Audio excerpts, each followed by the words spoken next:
নমস্কার বন্ধুরা, astro and বাস্তুকথা চ্যানেলে আপনাদের সবাইকে স্বাগত। বন্ধুরা, এই চ্যানেলের প্রত্যেকটি ভিডিও বাস্তুশাস্ত্র মেনে ও গ্রহের গোচরের উপর ভিত্তি করে এবং সেরা জ্যোতিষশাস্ত্রীয় গণনা ও বিশ্লেষণের পরেই প্রস্তুত করা হয়েছে। বন্ধুরা, আজকের ভিডিওতে আলোচনা করব সংকট দূর করতে কৌশিকী অমাবস্যার দিন আপনারা কি কি কাজ করবেন। বন্ধুরা, আগামী 2রা সেপ্টেম্বর সোমবার কৌশিকী অমাবস্যা বা সোমবতী অমাবস্যা পড়েছে।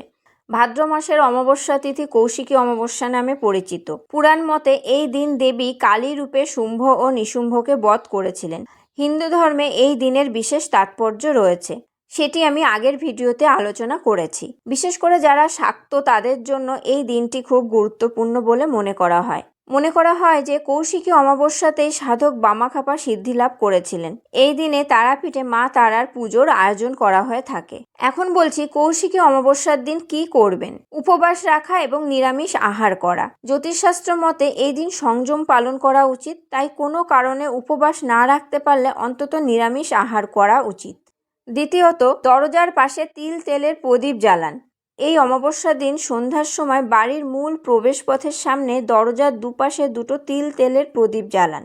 এর ফলে সংসার থেকে অশুভ শক্তি দূরে যাবে। তৃতীয়ত, দেবীকে রক্তজবা ফুল ও লাল সিঁদুর নিবেদন করুন। এই অমাবস্যায় দেবী তারার পায়ে রক্তজবা ফুল ও লাল সিঁদুর নিবেদন করুন ও ভক্তি ভরে মায়ের কাছে প্রার্থনা করুন। এতে জীবন থেকে অনেক সংকট দূরে যাবে বলে মনে করা হয়। চতুর্থত, কুয়োয় দুধ ঢালুন। এই দিন সন্ধ্যাবেলায় বাড়ির কাছাকাছি কোনো কুয়ো থাকলে তার মধ্যে 1 চামচ দুধ ঢালুন। কুয়ো না থাকলে কোনো গর্তের মধ্যেও দুধ ঢাললে চলবে। এতে জীবনের সব বাধা বিপত্তি দূর হয় বলে মনে করা হয়। এই দিন ঘর বাড়ি ভালো করে পরিষ্কার রাখুন, কোথাও যেন একটুও নোংরা আবর্জনা না থাকে।